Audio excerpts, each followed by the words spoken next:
Hello and welcome to the Unschooling channel.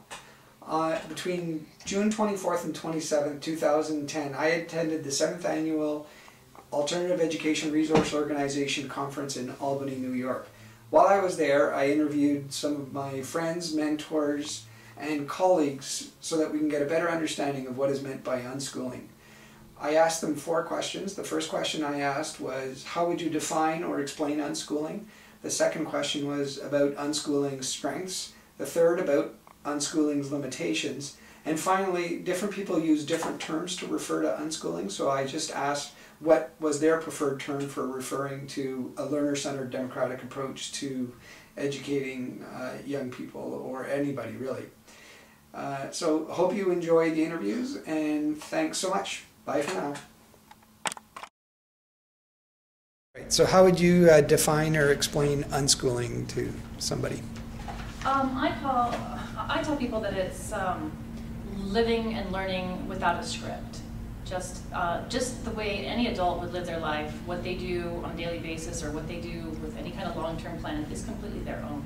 So I think that respecting and trusting children to do the same thing is unschooling. Now, I always say that I unschool as an adult. I'm unschooling my children, but I say that my children self-school. I think it's it is more appropriate. I don't mind the different distinctions. We were talking a little bit about different labels for this way of raising your kids, but I think of my kids as self-schooling because they do they make the decisions. My 13-year-old takes college classes. Some people would say that if a child decides to go to school, they're not unschooled, but if it's their choice, it's kind of a gray area. So I think that's one. Or strengths, sorry.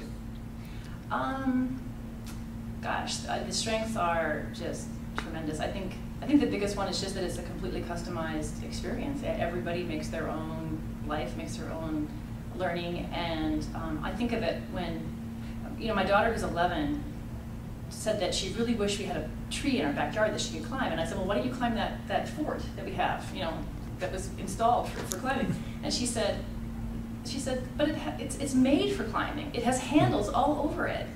The fun of climbing trees is that you never know when you're going to fall. And then she said, some branches snap, some branches wobble, and some are unexpectedly strong. And I wrote that down word for word because I thought, wow, the old speech just came out of her. She'd really given it a lot of thought, I think, about what's so fun about climbing trees. And I think that's exactly what a curriculum is to a kid too. It's giving them the handles. It's telling them how to climb a tree, and that's not the fun of it. The fun of it is doing it for yourself, exploring it yourself. Finding out for yourself which branches snap or wobble or are unexpectedly strong. And if I tell her these are the sources that you should use for your learning, then I'm showing her the strong branches. I want her to find out for herself which sources are weak and which sources will wobble and which sources are unexpectedly strong. So I think for me the strengths of unschooling are just, that's the big one, that it's just each person doing their own thing, authoring their own life, but without a script. I just think that's a nice, I loved it when she said that about the climbing trees, because I think that captures it really well. Limitations. I think it's a little bit like asking what are the limitations of having kids. Anything negative that comes to mind, you think it's just in the nature of it. And when people ask, for example, what about poor or minority kids? How can they unschool? I think that reflects prejudice, and I think that it's a lack of respect for the knowledge.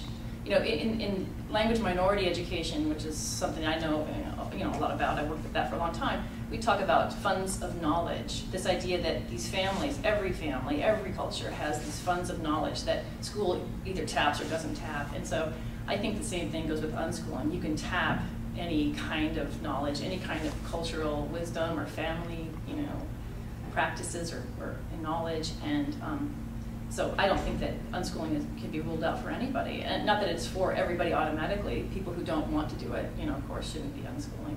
So limitations, I think. The other one that people will talk about is, for social justice. How can we, school people are sure that children have to be shown how to, taught to be tolerant of diversity.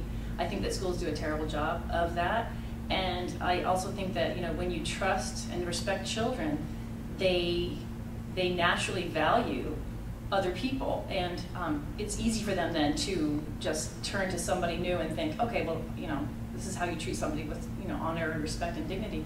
I think that kids who are oppressed and bullied the way they are in schools just naturally look for other people to pick on, and other, you know, any weakness or any reason to, you know, to differentiate themselves from others, and so I think that, I don't know, it's like a balance. It's really a balance, and I think that what schools offer is not at all, you know, is not at all a balance. And I think that unschooling offers much more of a balance. And I think that, you know, balance is something that you can't give to somebody else. Children find balance, you know, they do that themselves.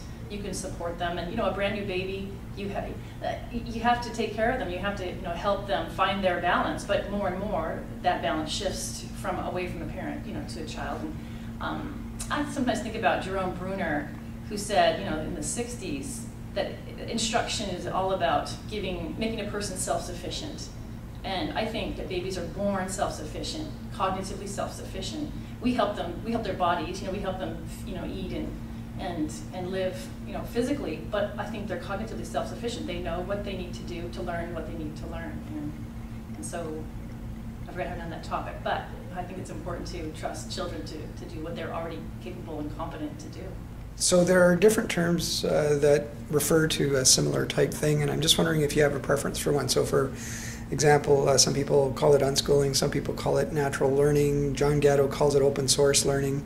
Ron Miller would call it either holistic education or organic learning. Wendy President calls it life learning. I'm just wondering if you have any preference for any of those terms. Or well, I lean toward unschooling, I think, because a lot of people who unschool already use that. I think that we also have to always acknowledge that what we're doing is in opposition to something, and that's why the you know, people will say, well, the is a negative, you know. Well, that's a linguistic sort of analysis that people aren't usually really ready to go into, I think. But you know, it's negative only in the sense that it's opposed to something, which is the norm. And I think that so I wouldn't say that unschooling is like not a good term to use, but I do like to say that my kids self-school, I think.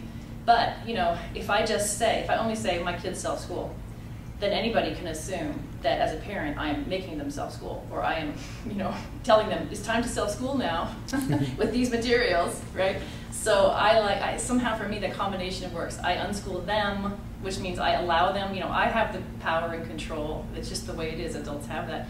And so we have to use, you know, phrases like, you know, relinquishing control, turning power over to the kids, whatever it is that I, you know, with my authority am able to do for them, so that they can then self-school. I think that has to be called something, and I guess unschooling works for that.